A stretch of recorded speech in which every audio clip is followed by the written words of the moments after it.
हमारे खिलाफ कोई शिकायत दर्ज करवा देता है या एफआईआर दर्ज करवा देता है और पुलिस आकर हमें अरेस्ट करके ले जाती है, इसी आधार पर सुप्रीम कोर्ट ने कई गाइडलाइन भी जारी की हैं। लेकिन अमूमन जो पुलिस वाले होते हैं उस गाइडलाइन को फॉलो नहीं करते हैं। अब मैं कहूंगा कि इसमें गलती हमारी है, क्योंकि हम अपने अधिकारों को नहीं जानते हैं। इस आधार पर ही मुंबई हाई कोर्ट में एक आरोपी को जमानत मिल जाती है, केवल इस आधार पर कि पुलिस वालों ने उन ग्राउंड्स को फॉलो नहीं किया जिस आधार पर सुप्रीम कोर्ट ने जजमेंट दे रखा था। इस आधार पर मुंबई हाई कोर्ट के द्वारा बेल को ग्रांट कर दिया जाता है। आप इस वीडियो को ध्यान से सुनना कि पुलिस और आरोपी व्यक्ति के बीच में क्या क्या बातें होती है, साथ ही साथ उस आरोपी व्यक्ति के द्वारा अपने अधिकारों को बताकर किस प्रकार से मुंबई हाई कोर्ट से बेल ले ली। तो बने रहे वीडियो के अंत तक। मैं मनसेन एडवोकेट और आप देख रहे हैं हेमंत LLB। वीडियो अच्छा लगा तो प्लीज इसे लाइक करें।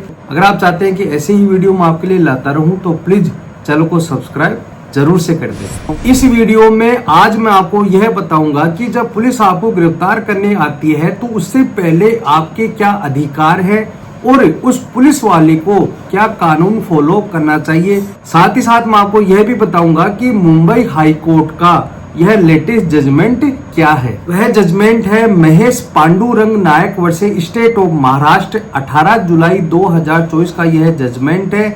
नीचे लिंक दे देता हूँ डिस्क्रिप्शन बॉक्स में, आप जाकर देख सकते हैं। इस मामले में यह होता है कि जो आरोपी व्यक्ति होता है पांडुरंग, उसके खिलाफ 420 आईपीसी के तहत एक एफआईआर दर्ज हो जाती है।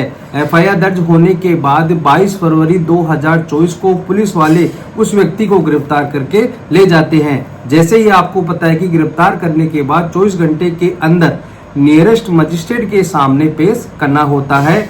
जैसे ही मजिस्ट्रेट के सामने पेश होते हैं तो पुलिस वालों के द्वारा मजिस्ट्रेट को यह कहा जाता है कि जांच के लिए हमें पीसी चाहिए। पीसी का मतलब होता है पुलिस कस्टडी। अगर मजिस्ट्रेट को यह लगता है कि पीसी नहीं देनी चाहिए तो सीआरपीसी के सेक्शन 437 के तहत आपको जमानत दे दी जाएगी। अगर मजिस्ट्रेट को यह लगता है कि इसमें जमानत नहीं दी जानी चाहिए तो आपको जुडिशियल कस्टडी यानी जेल में भेज दिया जाएगा। इस केस में भी यही होता है कि जब 22 फरवरी 2024 को पांडुरंग को गिरफ्तार किया जाता है और अगले ही दिन उसे मजिस्ट्रेट के सामने पेश किया जाता है तो पांडुरंग के जो अधिवक्ता हैं, जो वकील हैं, उनके द्वारा यह कहा जाता है कि जब पुलिस मुझे गिरफ्तार करती है तो कहीं पर भी मुझे यह नहीं बताती है कि किस कारण से मुझे गिरफ्तार किया गया है, इसलिए मुझे बेल दी जाए। और पुलिस वालों की यह ड्यूटी है कि मुझे यह बताना जरूरी है कि किस ग्राउंड के आधार पर आप मुझे अरेस्ट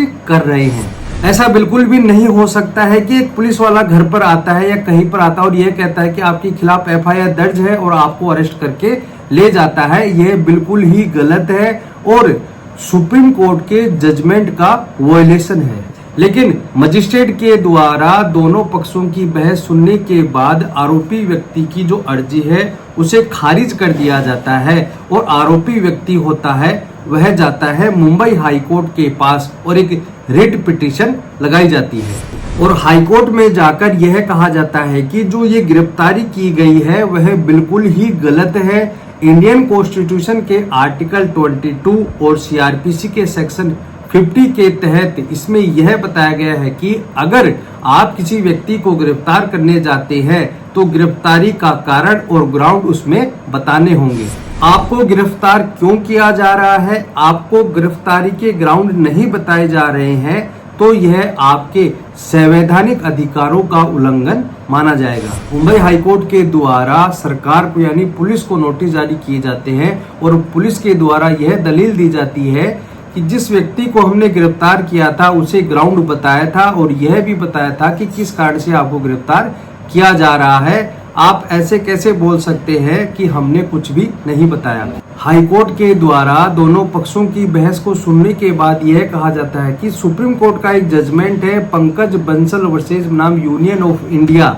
इसमें सुप्रीम कोर्ट ने अपने जजमेंट में यह कहा है कि पुलिस का तो हमेशा यही डिफेंस रहता है कि हमने ग्राउंड से बताए हैं, इसलिए सुप्रीम कोर्ट ने कहा है कि आपको इसमें राइटिंग में यानी लिख कर देना पड़ेगा कि आपकी गिरफ्तारी के ये कारण हैं।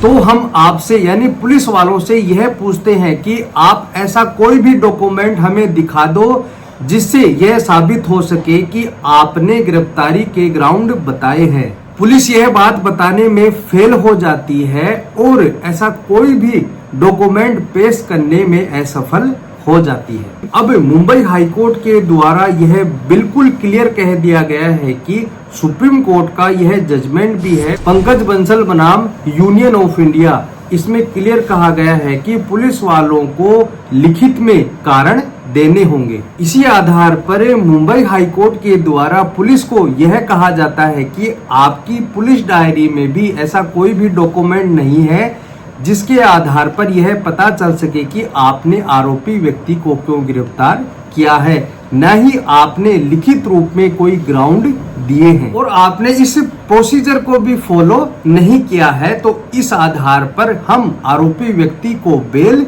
दे रहे हैं। ग्राउंड ऑफ अरेस्ट और रीजन ऑफ अरेस्ट ये दोनों ही अलग अलग होते हैं। रीजन तो ये हो गया कि आपके खिलाफ 420 की एफआईआर दर्ज हुई है और हम आपको गिरफ्तार करने आए हैं। यहाँ पर आपको रीजन नहीं बताना बल्कि ग्राउंड्स बताना है कि आरोपी व्यक्ति ने ऐसा क्या किया है जिस कारण आप उसे गिरफ्तार कर रहे हैं।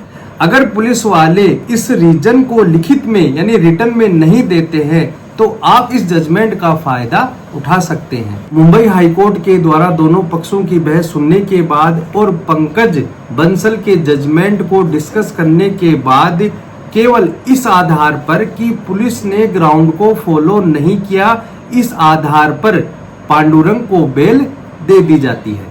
हाईकोर्ट ने कहा कि सीआरपीसी 50 के तहत आपको ग्राउंड्स तो बताने ही हैं, साथ ही साथ 2005 में अबेटमेंट हुआ और 50A सीआरपीसी जोड़ी गई जिसमें यह कहा गया है कि अगर आप किसी व्यक्ति को गिरफ्तार कर रहे हैं तो उसके फ्रेंड्स और रिलेटिव को बताना होगा कि आपको गिरफ्तार किया गया है। आप ध्यान से सुनना कि अगर कोई भी पुलिस वाला को गिरफ्तार करने आता है तो आपको वह लिखित में देगा कि ये ग्राउंड्स है और इस कारण से आपको गिरफ्तार किया जा रहा है।